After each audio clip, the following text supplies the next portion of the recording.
ioEther. I got this.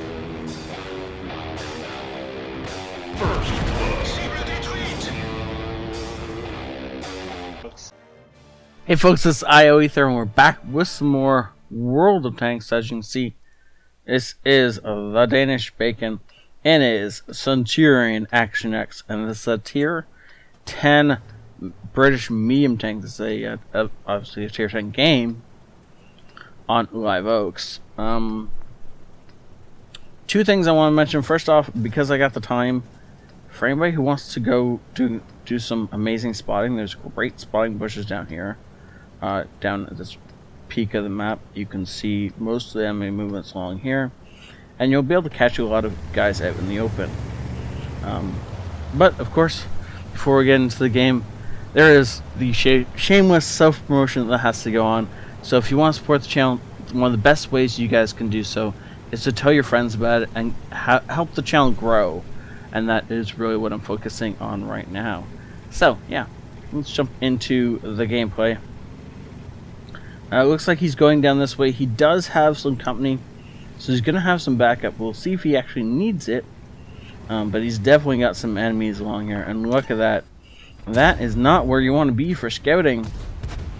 If you want to scout from the other side, there's bushes along here that provide amazing scouting opportunities, but not quite as good as the bushes on this side provide against the other side.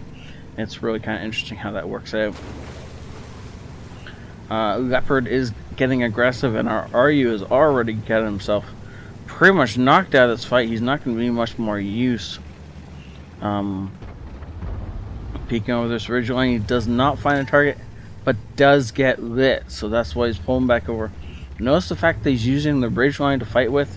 This tank is amazing. If people are shooting up at this thing, they'll more likely bounce off the top. That angled plate just above his gun mantle is really bouncy if they're shooting up at you. That's one of the reasons this tank is great for peeking over ridge lines and shooting down on enemies. A, they can't see much of your tank, so they can't shoot any of the good bits, and B, the bits they are shooting at are extremely hard to pen or just auto bounce angles. The other great thing about this tank is its gun is pretty much amazing. This is one of the best guns on a tier 10 medium tank. Just the fact that you can snapshot really well. The turret spins really quite quickly. Oh, we getting shot from everywhere, and unfortunately, not getting the damage indicators. Interesting. Oh well. Look at that. So, Chrysler GF just in the worst possible spot. So Bacon takes full advantage of that. He's not going to let that go unopposed. Yeah, this tank is one of my favorites. You can tell by the way I'm talking about, I'm sure. Ooh, look at that, bouncing a nice shell from the what's it called over there? The Defender. That's the one. And he wanted to put one into the Chrysler, but he didn't. He held off. And he's going to put one into the T55A, or he tried to anyway. He didn't actually hit it, and so it definitely didn't go in. Wants to peek over the ridge, but the ridge is a little too sharp for him to be able to peek over the way he wants to. He's gonna have to wait for an opportunity. Looks like he's getting one here from the Defender, puts one through the side of his turret, and pulls back in time to not get shot by the AMX-30B. Looks like, well, yeah. As soon as you're tracked in the open in a medium tank, like that's the Wolfpack, you're probably dead. I don't know what this Defender has decided. I guess he decided the game's over anyway. I might as well just go for some damage. I don't think he got any damage on that. He did, however, get dead. AMX-30B is trying to do something and just ends up dying to the Leopard attack. But we got a little bit more damage in, which was nice. Snake is shot between the buildings, bouncing off the upper glacis of that Chrysler. We needed gold rounds to pen that. Getting hit by an object 268 with 113 damage. That, or 813 damage, and that is going to leave a mark. And back to left quite a large mark right there. That's what happens when you are not facing your enemies and they get to shoot into the side of that fleshy bit of turret. It tends to go swish, and then eventually you go pop. You want to avoid going pop. In case you didn't know, for some weird... Ooh, look at that Indian Panzer. Sneaky. Unfortunately for him, not sneaky enough, as we put a shot into the side of his turret, along with either the T-54 or the AMX. I'm not really sure which one of them also put a shot in. You can see a smidgen of the top of his turret, and Danish might take this blind shot here. I probably would. But then again, apparently Danish is not me. Newsflash, folks. Ooh, Cyber 268, we're reloading. We should reload in a little bit and be able to take this guy out of the... That low roll, though. That 9 times out of 10, that is a kill. Average damage of 390. I guess that wasn't actually a low roll, but it still should have... Like, that should have been a kill, right? Oh well, doesn't matter. Anyways, I'm gonna stop worrying about that 268 that barely survived. So saddening. Chrysler GF all the way over there, and we're gonna take advantage of this and kill him. Okay, that actually was a low roll. Danish with having to 2-shot things, he should be able to 1-shot. That's just unfortunate. Now there is a Type 4 Heavy around here somewhere. Thankfully he's not looking at us, because we really don't want him to look at us. This game is going to be a win, but still, like, there's still a Type 4 Heavy in the mix. He can do some serious damage if we let him. The object is to not let him do any damage. Definitely not let him do any damage to us. I don't care if he does damage to our allies. He can take out the T-54 for all we care. That's just more damage we get to eat. But, ow! That was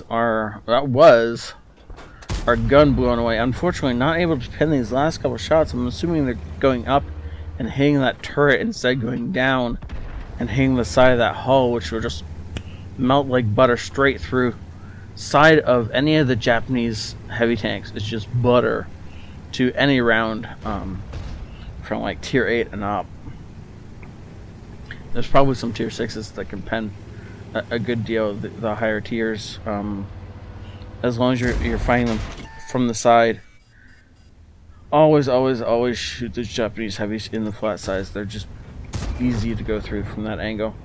Taking out the IS-3 and then pushing on in. He really wants to get some damage done on this IS-7, and he's done an amazing job so far of controlling and limiting the amount of damage enemies can do, while at the same time maximizing the amount of damage he's doing. Now we should be able to finish this guy. Oh, now we can definitely finish him off in a single shell, and that is the end of the game. Unfortunately, yet again, finishing in game 2 seconds before the allies can cap it out. This is the Centurion Action X. It's one of my favorite tanks in the games for many reasons. But now we slowed this down. You can see the shape of that turret from the front. This is pretty much an auto balance zone along with this. If you're aiming down, this is an auto balance zone. If you're looking at the turret like this, then you want to try and shoot under here if you can. And that's about it. Everywhere else is going to just bounce off the turret. You might be able to hit the cupola on the scan angle, but it's just unlikely. It's a nice tiny little cupola set back on the turret. It's actually a really great turret design for poking over ridge lines.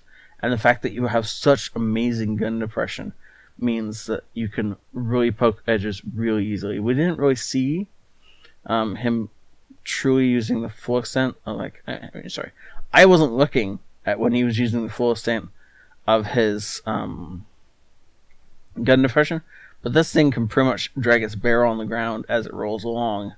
It can shoot down so well, and if you put that to your advantage and use it like you should be using it, then this thing just turns into the meanest ridge fighter in the game, and it's just amazing and truly fun to play. A second note, if you don't use it like a ridge fighter, you're gonna die a lot fast. And one final note, This thing turns like a maniac. If you're using the turret traverse and the track traverse, you get your turret facing the other way faster than I think should be allowed. It feels very OP. Take this thing out for a spin yourself if you can, and just stand in the middle field and turn your turret and your tracks at the same time, and you'll notice it going along a lot faster than any other tank I've noticed. It's good bit of fun on that. Yeah, so that was a great game, and wait to see how much damage he did. Mastery badge, ace tanker, spotter, hand of god, bruiser, fire for effect, or fighter and fire for effect. Unfortunately, not able to snag a top gun or anything like that, but he does get a Confederate. And all that damage he spotted and put into people.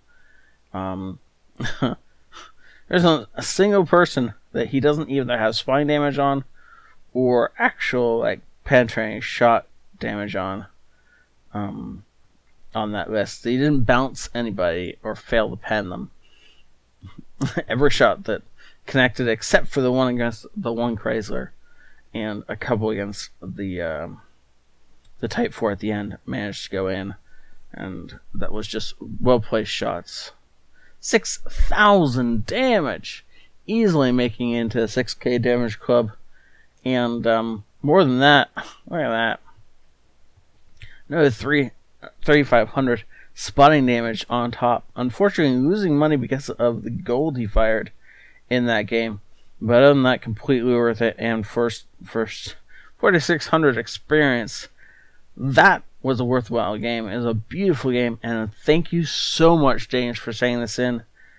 Thank you all for watching. Please, if you want to help the channel grow, then that would be really appreciated.